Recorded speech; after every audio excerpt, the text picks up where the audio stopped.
Hello, friends. Welcome to the National Constitution Center and to today's convening of America's Town Hall. I'm Jeffrey Rosen, the president and CEO of this wonderful institution. Let's begin, as always, by reciting together the National Constitution Center's mission statement. Here we go. The National Constitution Center is the only institution in America chartered by Congress to increase awareness and understanding of the U.S. Constitution among the American people on a nonpartisan basis. We've got some great shows coming up on June 19th in celebration of Juneteenth. The great David Levering Lewis, the author of the definitive biography of W.E.B. Du Bois, will join us to discuss Du Bois's life and legacy.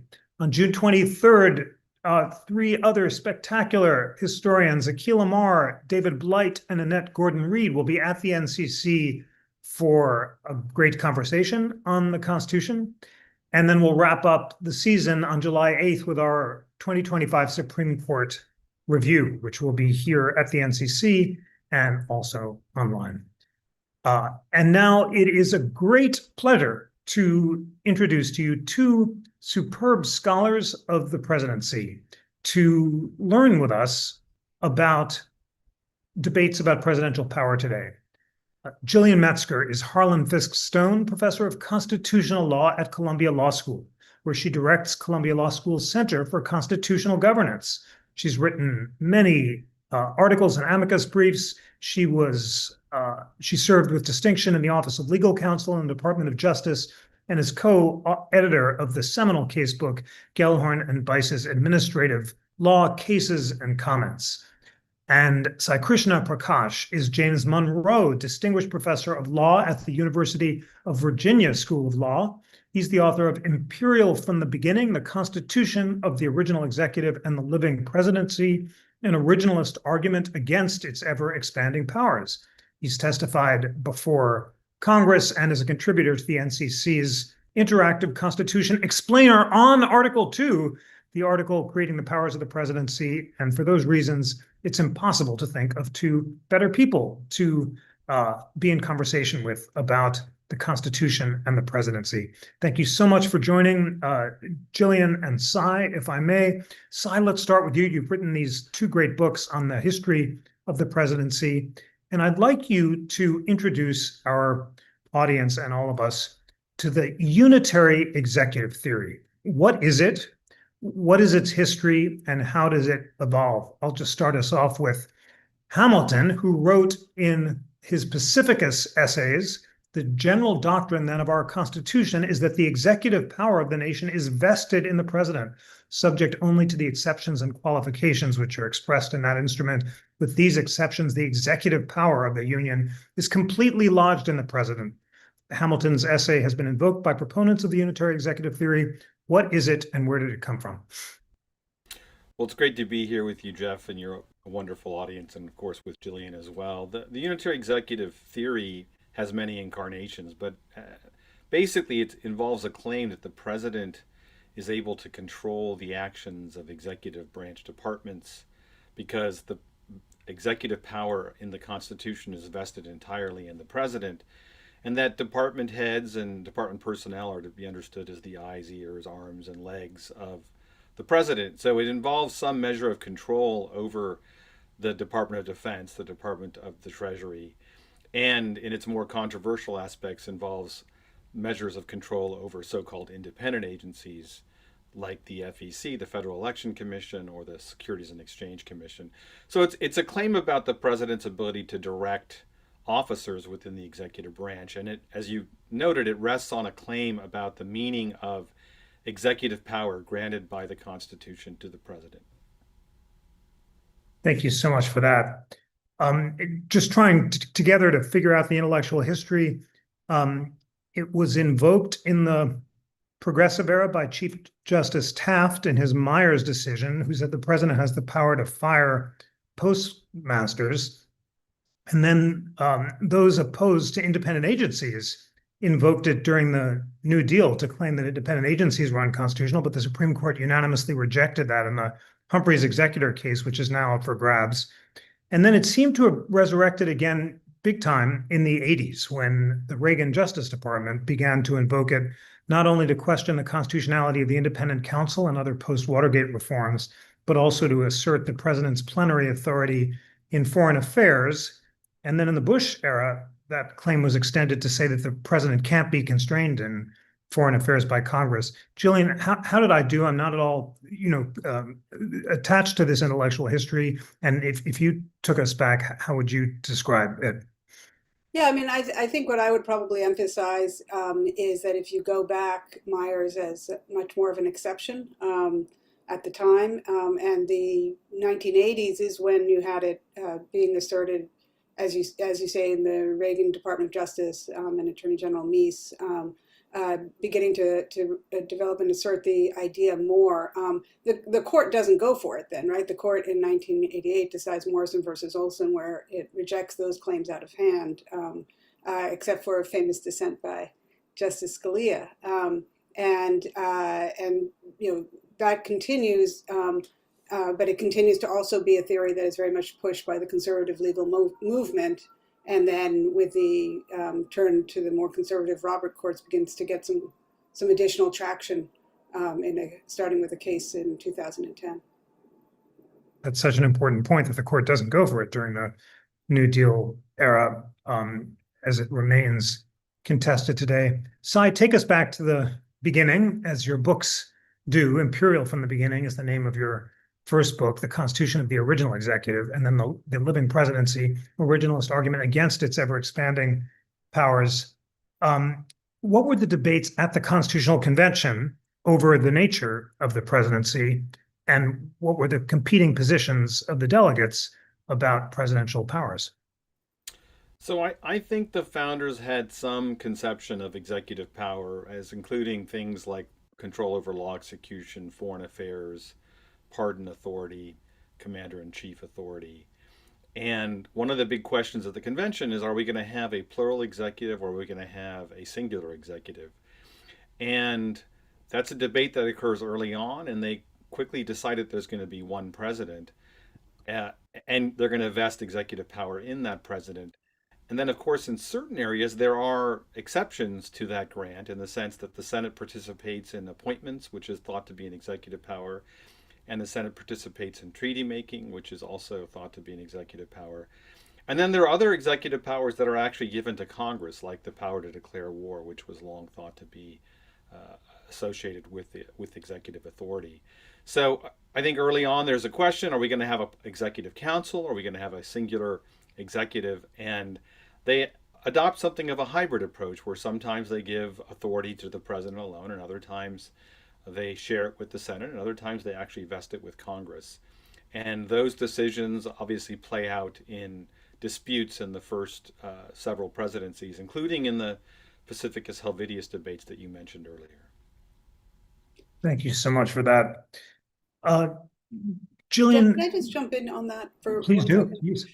One of the things I think, and it's implicit very much in what Sai just said, is it is really interesting when you go back and you see how long it took to resolve the questions of the presidency at the Constitutional Convention, things that they focused on, and the particular sort of understanding of certain executive prerogatives as prerogatives that had been prerogatives of the crown, and then figuring out where they were going to go, where these established prerogatives were going to be assigned, and that leaves open the question of whether they thought of these as the executive power, or whether they were identifying very specific authorities and figuring out where they thought they should be assigned, and how they wanted to differentiate from the kind of conglomeration of them in the British Crown.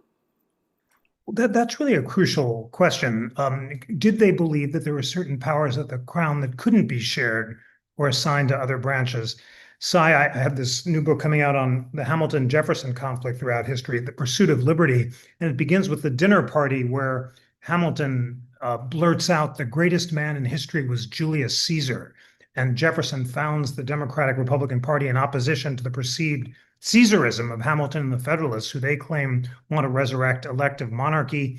I suggest Hamilton was joking, that he also was opposed to demagogic Caesars on horseback who would consolidate power and subvert the Constitution. and that both Hamilton and Jefferson, both the Federalists and the Democratic Republicans, believed the president should not be a king and wanted the separation of powers to ensure that. Is that right, first of all? And then to the second part of the question is, till the end of the convention, both sides were proposing sharing executive power, including at the very end, Madison, joined by Wilson and the other nationalists, wanted to have a privy council that would advise the president, before he could make decisions. So is it right that both sides wanted the president not to be a king? And then to what degree do they think that the presidential powers could be shared with Congress? I think it's very clear that there aren't many people who say openly that we ought to have a monarchy. There are a few. I think the difficulty lies in thinking about the presidency and comparing it to a monarchy. When we think about a monarchy, we think about an absolute monarchy. But when you think about the British monarchy of the 18th century, it was a limited monarchy. And when you compare the limited monarchy of Britain to the presidency, they look very similar. We fail to see that because we just don't understand the features of a limited monarchy in the 18th century anymore. It's just sort of no longer relevant to our current state, and we also fail to see that some monarchies in the 18th century were actually elective. There's a reason why half a dozen or more anti-federalists say that the presidency is a monarchy in all but name.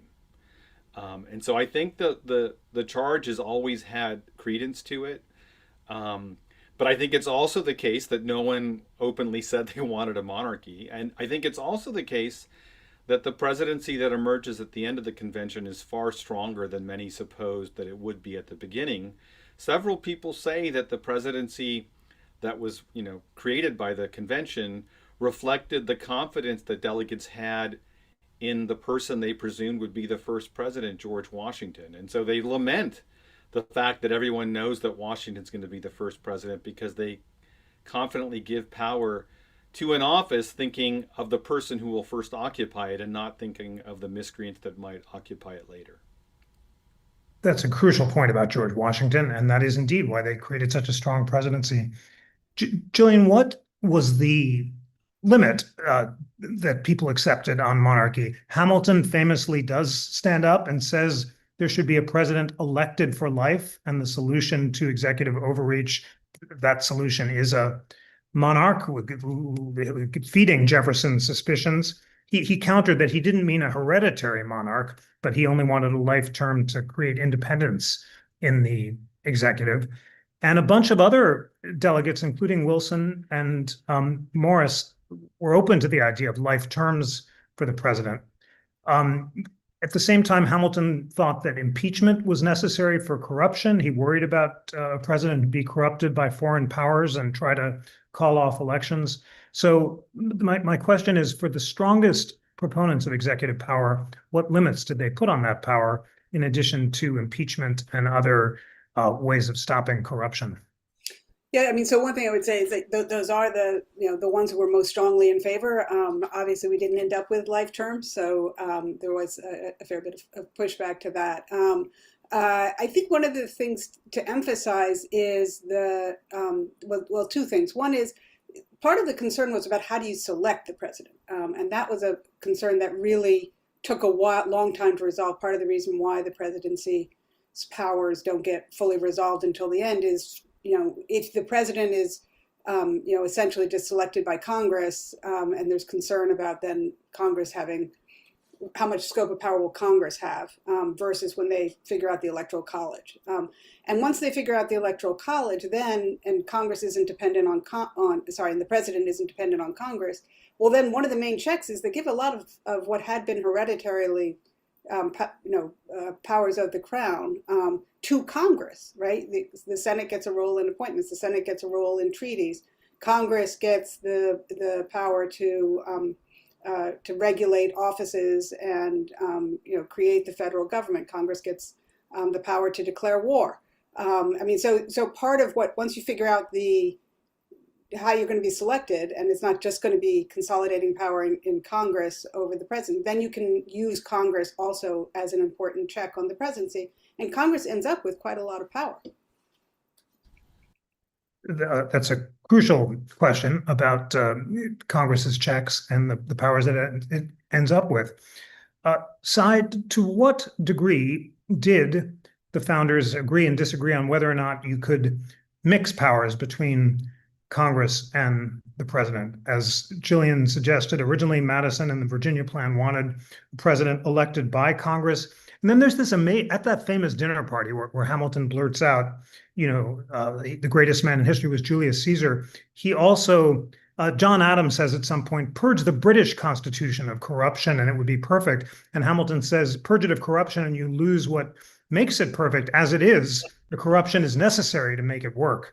And Jefferson writes, well, this proves that he's for a monarchy based on corruption. But in fact, he was just quoting David Hume, who viewed corruption as a form of influence where the monarch could give legislators offices and defend himself against legislative overreach.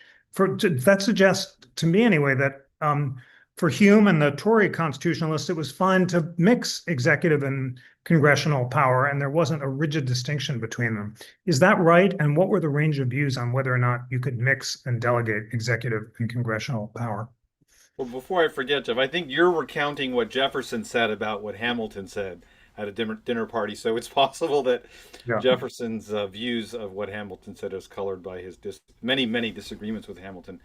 I mean, of course, you can take something that people think of as an executive power invested in the legislature, or you can take something that's a legislative power and give the executive a check on it, right? That the veto is arguably a check on legislative power exercised by the executive, and the Senate's role in treaties and appointments are arguably legislative checks on the executive. As Gillian said, there are certain powers that were thought executive at one point that were given to Congress. And so the Constitution doesn't have the view that executive powers can only go to the executive and legislative powers can only go to the legislative branch.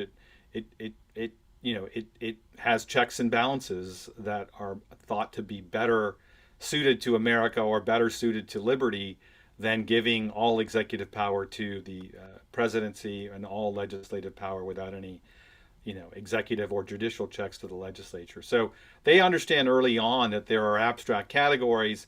How best to allocate those powers is not at all obvious, and that it's done different ways in different places, right? It's done one way in Britain, it's done a different way at the federal level, and it's done in many different ways at the state level.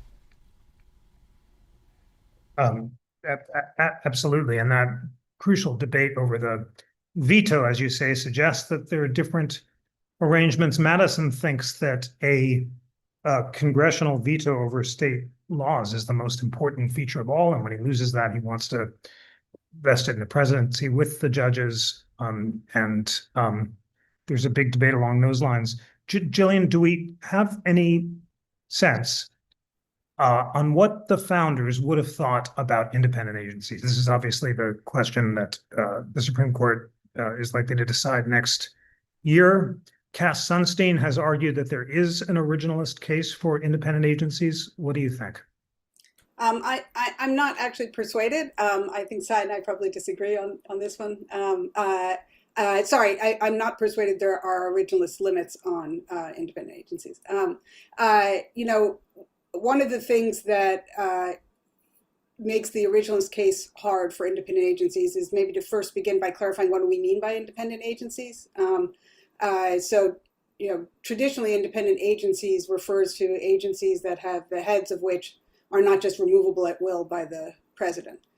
In fact, there are other forms of independence. There is limits on the ways that the president can review, the assignment of certain powers to mutually checking parts of the administrative apparatus that makes it hard for the president to control the decision making and so forth. So there's actually a range of things that we can think of as contributing to independence, independent budgets and so forth.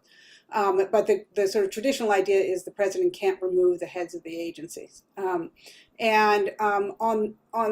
looking at that in terms of the originalist perspective, the textual support for the idea that the president can absolutely do that, I think is very hard.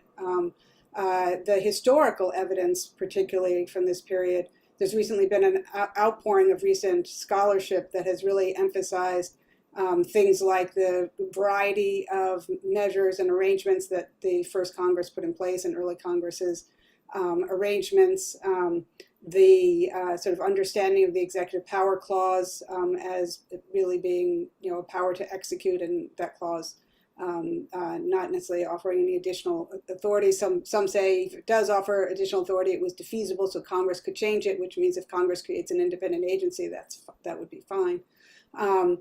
So I think there's just quite a lot of scholarship recently that really calls into question and makes it very difficult to argue that there was a clear original understanding in favor of the unitary executive, and I think even throw some real doubt on whether or not it has originalist foundations.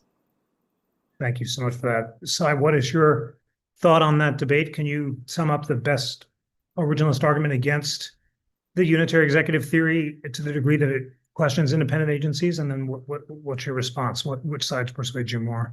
Yeah, well, Gillian does a great job of presenting the opposite point of view.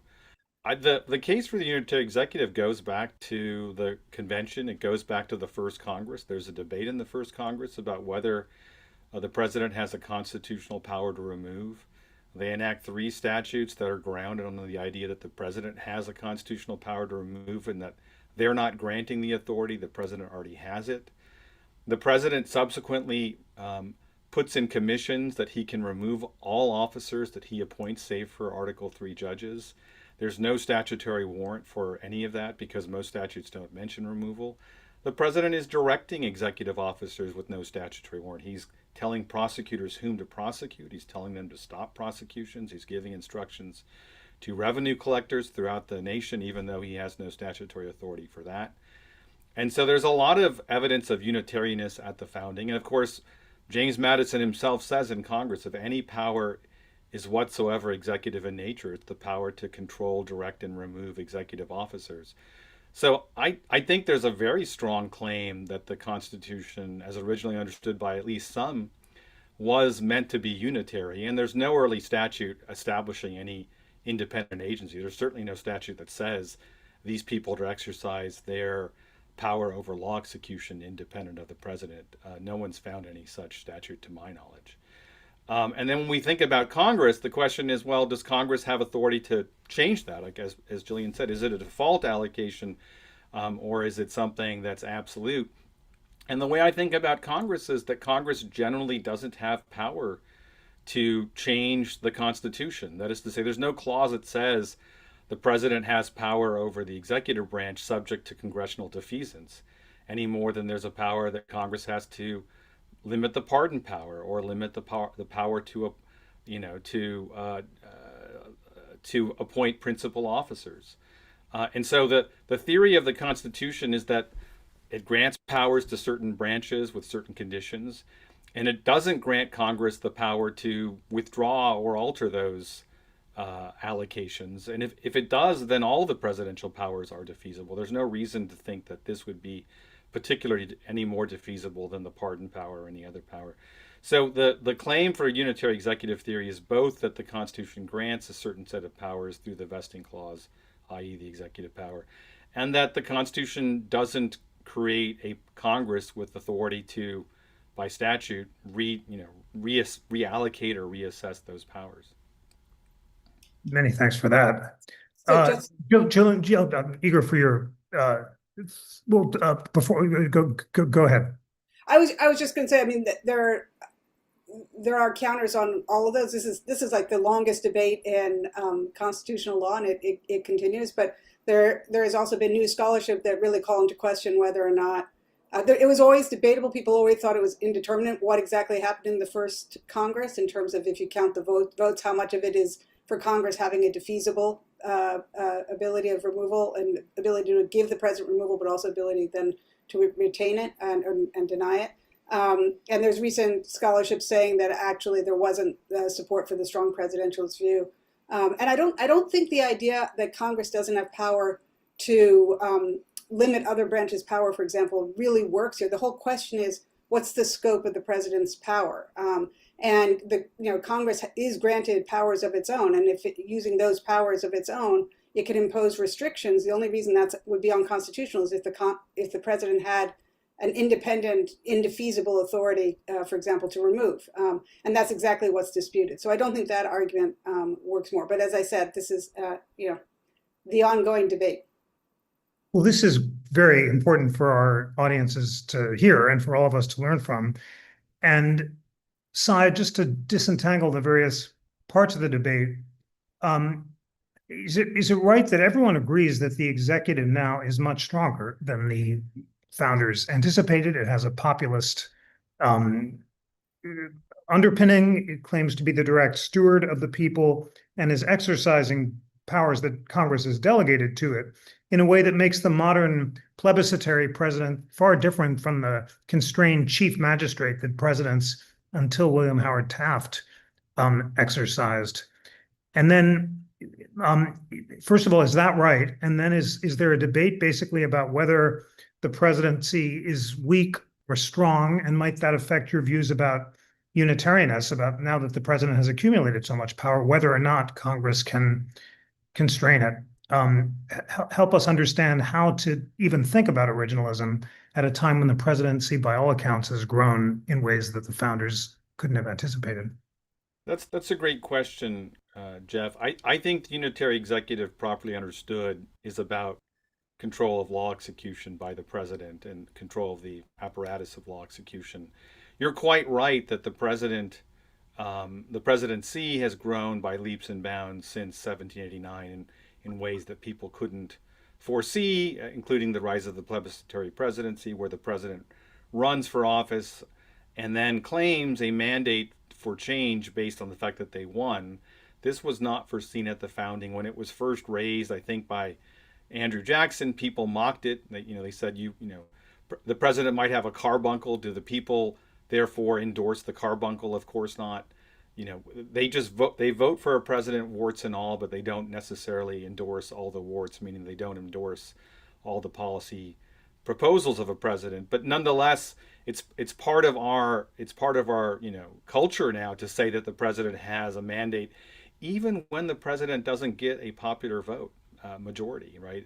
That's happened twice in recent past, and they both claimed a popular mandate or an electoral mandate.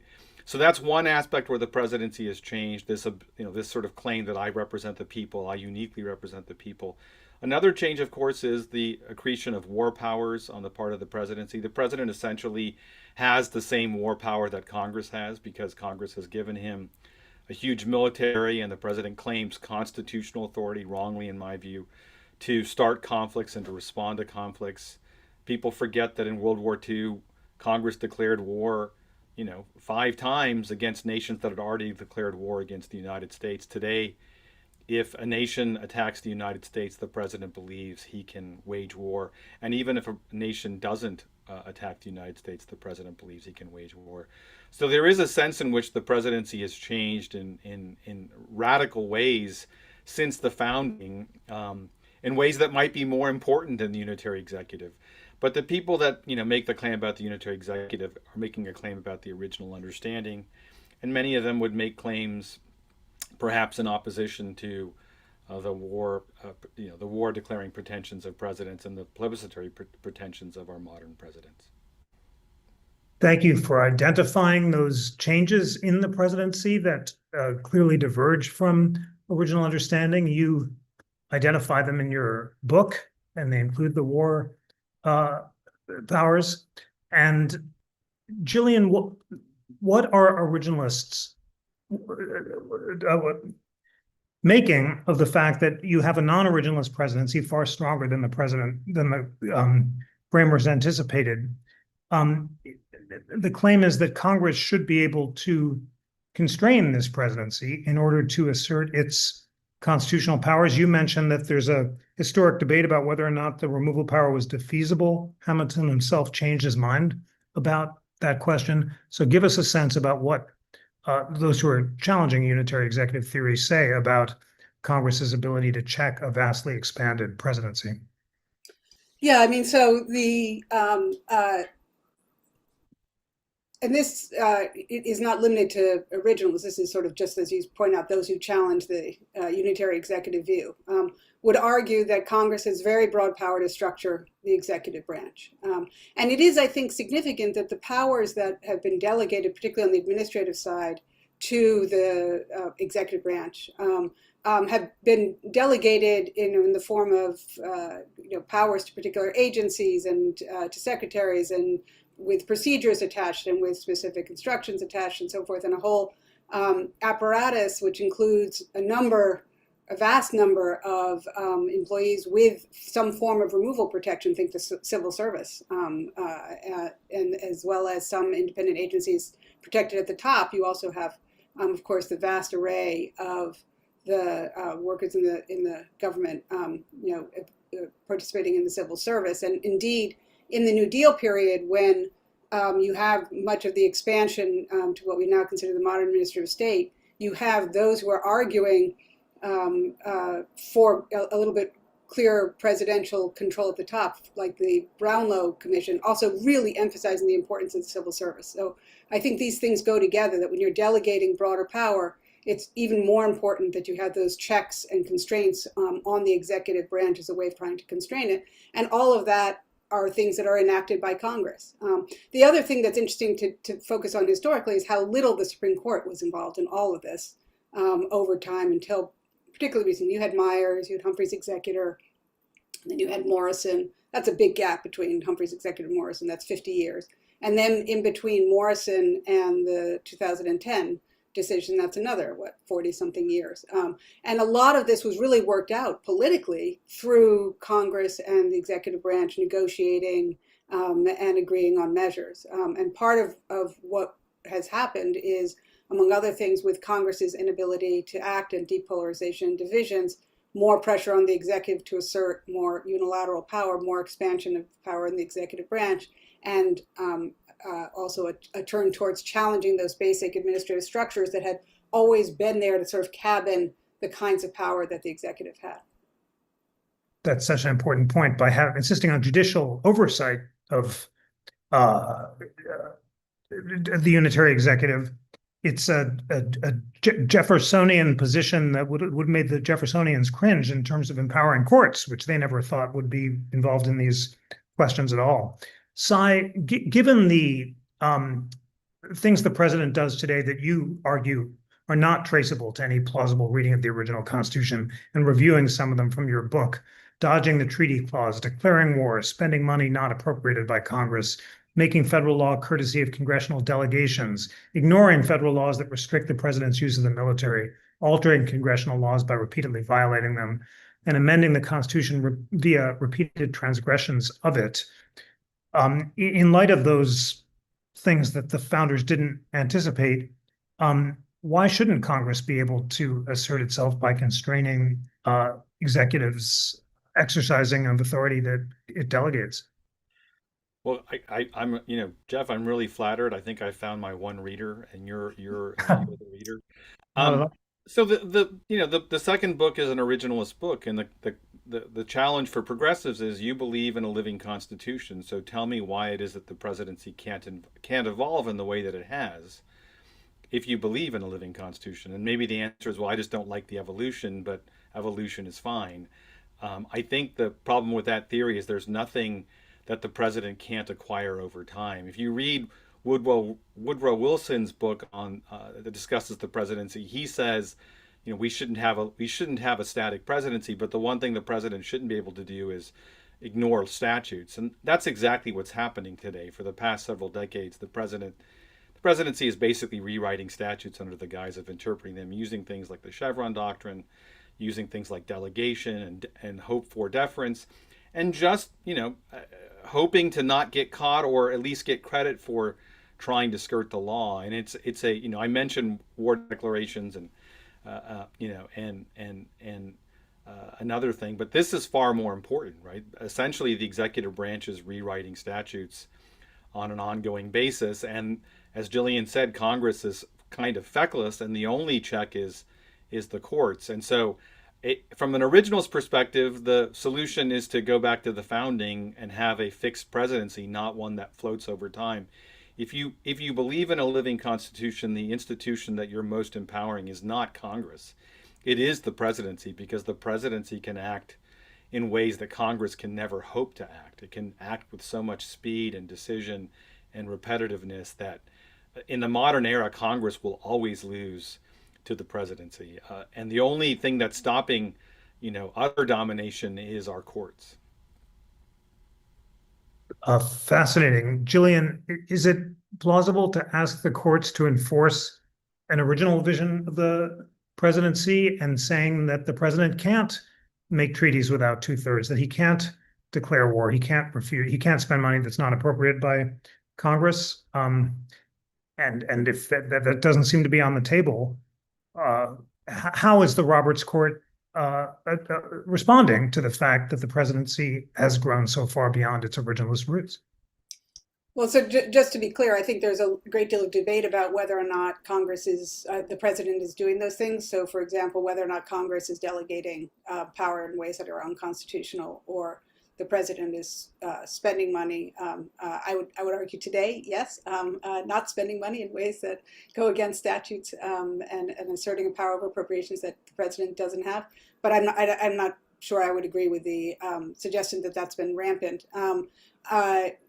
What we do have is a court that is very, very worried about administrative power, very sympathetic, I think, to presidential power, to presidential immunity, as in the most recent decision, and much more willing to see the president and the plebiscitary president, and the fact that the president is democratically elected, as sort of the be-all and end-all of legitimacy and accountability in the constitutional structure of the executive branch, and very skeptical and concerned about administrative power. I think that's inverted. I think that what has actually made the expansion in the executive branch's roles and responsibilities much more accountable, and to the extent it's been constrained, has in fact been all of the administrative state that cabins and checks it. And I think actually that much of that is, under our current system of broad delegated power, actually constitutionally required.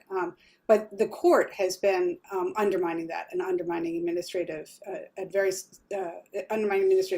and also very skeptical of administrative authority. And the court is obviously an important, significant check. But one of the things that has actually also been important are all the other checks in the system. So, for example, congressional oversight. Or internal executive branch lawyering, and other kinds of constraints that have actually built up over time as ways of constraining executive power and executive authority. Some of those methods the Supreme Court has invalidated. I mean, one of the most important was its invalidation of the legislative veto. So if you are a living constitutionalist, which I'm much more one of, part of the problem is that the court may have been not willing to allow sufficient flexibility in understanding how these things fit together, how a delegation goes along with a legislative veto as a way of preserving a role for Congress, and instead invalidated the legislative veto. We're left with the delegation and not as much constraint on the executive branch. So many crucial points in there. The invalidation of the legislative veto is indeed a significant hobbling of Congress's ability to check the president. Our nonpartisan constitutional drafting teams all recommended a constitutional amendment that would resurrect the legislative veto as a way of enforcing the separation of powers. And you mentioned that under some circumstances, enforcement of congressional checks may vindicate the framers' emphasis on liberty rather than efficiency. And that's exactly what Louis Brandeis, my hero, who's always behind me, and I'll shift the camera so we can be inspired by him. That's what he said in Humphrey's Executive, that the point of the framers was not efficiency, but liberty, and that they wanted to create checks on the presidency in order to protect it. Sai, what would a really originalist court do to check those examples of presidential evolution that you identified? Would it say that the president can't declare war, that he can't spend unappropriated money, can't dodge the treaty clause? What would it look like? Well, I mean, there are examples in early American history of the courts enforcing congressional statutes with respect to congressional war powers, right? There's a case called Little versus Bellamy, where the executive branch orders the seizure of a ship, and the court says there's no authority for it, right? And they allow a private damage action to go against the captain because the president acted beyond the scope of statutory authority. That's basically enforcing Congress's monopoly over war declarations. I don't know off the top of my head whether there have been cases protecting the treaty power, but essentially there's this very difficult check on the making of treaties, and presidents are now bypassing that by calling things executive agreements or doing other sorts of things where they pledge the fealty of the United States without going through, I think, a formal process of Senate ratification, due to the fact that the Senate seems unwilling to ratify treaties in the modern era. I think, respectfully disagree with Gillian. I think there's a lot of examples of executive branch officials choosing for political or partisan reasons to ignore congressional statutes, to spend money that's not appropriated, to not spend money that was appropriated. And it goes back, the last 12 or 15 years, probably maybe even earlier than that. So I think there's a crisis of executive legality that goes across administrations. It didn't begin with Donald Trump, and it won't end with his departure, because presidents feel like they should be able to do things. They're responsible for the economy. They're responsible for the country. They're frustrated by a Congress that can't do much, and they just want to act unilaterally. And they all cite each other after they've done it. That is to say, Trump will cite Biden, who will cite Trump, who will cite Obama, who will cite Bush. And that's how we have a new conception of the presidency that wasn't there 20, 30, 40, or 50 years ago. I don't disagree. I mean, there certainly are some notable examples. You mentioned the use of force as one where we see each administration building on each other. I just meant to emphasize, I think they are somewhat contested, and there are people who argue that it was within the legal constraints. There are obviously fights about appropriations under the Obamacare and the sort of risk corridors, and other examples where there were claims made against the Obama administration, and there certainly are claims that could be made now about appropriations. So I don't mean to say that there aren't examples. I just am not sure that's either uncontested or the only strain. The other thing, just to note, only to be consistent, since I was making this point earlier, there's also a lot of debate about whether or not there actually were any of the kind of broad and tight limits on delegation originally. There's, again, quite a big scholarly debate. A number of scholars have pushed back on the idea that restrictions on delegation have some kind of originalist backing. So all of this remains somewhat contested. Let's put on the table the Trump immunity decision. Critics say it's not an originalist decision. It's basically a pragmatic or consequentialist fear of presidents prosecuting their predecessors.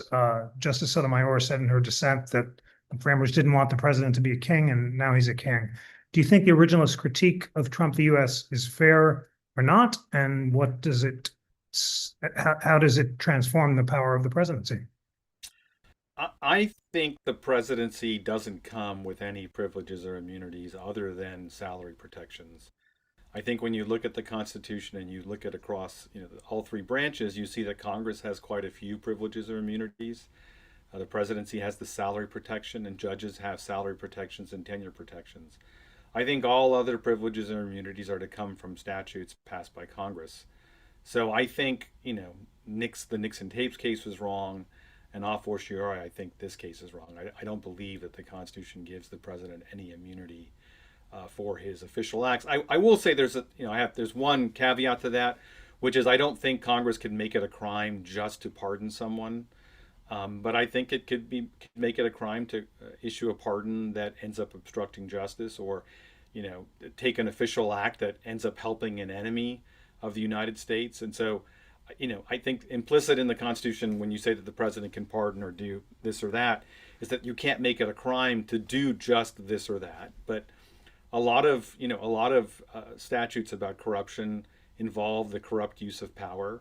Treason can be understood as sometimes involving the corrupt use of power. I certainly think that the president can be prosecuted for treason, even if it involves the use of the pardon or the commander-in-chief power.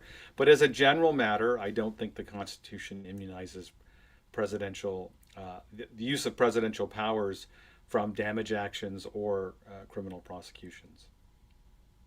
Thanks so much for that. Gillian, your thoughts on the Trump U.S. decision, which you've criticized, both from an originalist perspective and from a pragmatic perspective. I mean, I would agree with Sai on the lack of originalist foundation. I also don't think the court makes any effort to provide any kind of originalist foundation. They make two arguments for immunity. One sounds in the idea that you can't impose a criminal penalty for the president exercising core and exclusive powers, but in identifying those core and exclusive powers, there's nothing particularly originalist about the court's analysis.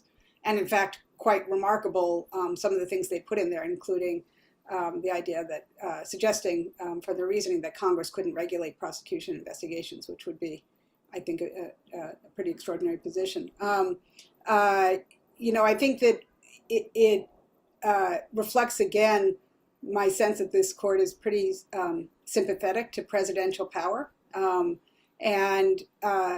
other interesting feature of the Trump versus United States is you do get a sense that they are worried about how partisanship may lead to different factions going after each other. There's a line in there about how not letting the executive branch cannibalize itself. And that it really strikes me as sort of motivating the analysis far more than an originalist understanding. But unfortunately, the sloppiness of the reasoning and its potentially broad expanse actually dramatically increases, I think, some of the dangers about abuse of executive power. Thanks so much for that. Sai, you have identified the different dimensions to the discussion of presidential power, which we've been talking about. Unitary executive theory, delegation, the Chevron and the major questions doctrine.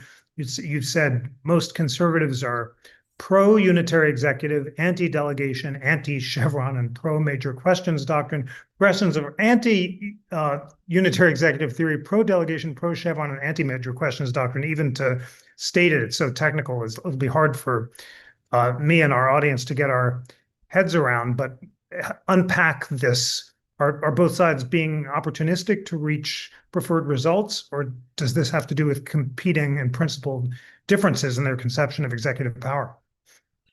Oh, I think it's quite principled on both sides. I think, the originalists don't believe in just a quote strong presidency, and the folks who are more living constitutionalists don't believe in a weak presidency. They have different commitments across different issues, and that's why an originalist is able to say, I believe in the unitary executive, but perhaps don't believe in executive branch war making, and I don't believe in the Chevron doctrine, and I believe in the non-delegation doctrine, or a revived version of it, and a progressive could perhaps believe the opposite. They're intellectual commitments that people have based on honest disagreements about how best to read our Constitution. I will say that the court itself reflects this, right? You have some conservatives that want to advance the unitary executive, but also are behind the move to get rid of Chevron and are behind the move to revive the non-delegation doctrine. And so the arrows are pointing in different directions. Some cases seem to aggrandize the presidency. In other cases, make the presidency weaker. And I think that's all in the service of a constitutional vision that's not tied exclusively or excessively to the presidency on both sides, which is healthy. Thank you for that. Gillian, do you agree or not that the conservative vision is principled rather than partisan in its embrace of unitary executive theory, its suspicion of delegation, and its insistence that Congress speak clearly when it delegates? And then after you've told us whether or not you think it's principled, how will it play out when it comes to constraining the presidency of Donald Trump? So principle is a little tricky. I certainly think that these are positions that are held in good faith. I would identify the underlying themes somewhat differently. I think a lot of it has to do with your view of Congress's power and your stance on regulation versus but whether you're pro or against. I think a lot of the lineup is often broad presidential power alongside a real reluctance to have as active a government and to be more anti-regulatory versus those who might actually, what they really fundamentally favor is Congress's ability to delegate, the ability of the government to regulate the administrative state, and they're not necessarily particularly pro-presidential power, they're pro-executive power in the sense of the administrative state. The current court does not fall into that second camp. There is a very clear supermajority, conservative supermajority on the Roberts court, and that has, as I mentioned before, very suspicious of administrative power. I think we will see how they respond to President Trump. There are certainly some aspects of what Trump has been doing in terms of, I think, just ignoring statutes on the funding side or just dismantling agencies, things that really seem to go against what Congress has clearly enacted into law, that I think the court will probably reject. But I think that what we're going to see, at least on the independent agency front, and I think the court has signaled this in its recent stay decision, is that they're pretty willing to go along with some of the more dramatic moves, at least at the head of agency level, that the president is taking in terms of removing a number of heads of agencies who have removal protection. So in that's an instance where I think they're not going to be enforcing the statutes that limit presidential authority. Many thanks for that. Sai, how would you think through the broad trends on the Roberts Court over the coming year? Gillian suggests the court's more likely to recognize power to fire the heads of independent agencies than to allow the president not to spend allocated funds. Does that sound right to you? And how do you think it'll play out broadly? I think Gillian's right that the court's likely to strike down statutes that limit the president's power to remove these officers and these independent agencies. The court has signaled that over and over again, including in the most recent opinion that it issued. So I expect that to continue. I think there's 6 votes for that. I think Gillian's also right that the president will lose some cases where he's claimed either constitutional or statutory authority to take some action, and the court will disagree with that. I don't, as much as I think they believe that the presidency is supposed to be powerful, it's not meant to be all powerful. And as Gillian said, they have a view that there are some things that Congress should be doing rather than the presidency. So, I think that's the source of President Trump's frustration. He thinks he should win every case or at a minimum get the votes of all the judges or justices he appointed. But that's not the way the system works, and they aren't beholden to him. Gillian, if it's right that the court may tell the president he doesn't have authority to do stuff he wants, including possibly not spending allocated funds, or if the recent decisions are upheld to issue tariffs, what does history tell us about the president's likelihood to comply?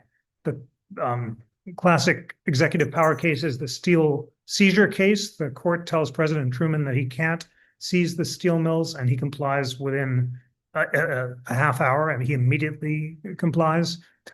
Do presidents generally comply when they're told they can't do stuff? And what are we likely to see in the future? I think that's been a critical linchpin of our constitutional system, is that we have had law compliance, and quite a lot of the time the law compliance comes without going to a court. You have, as I've mentioned before, executive branch lawyers saying you can't do that, or you can't do it that way.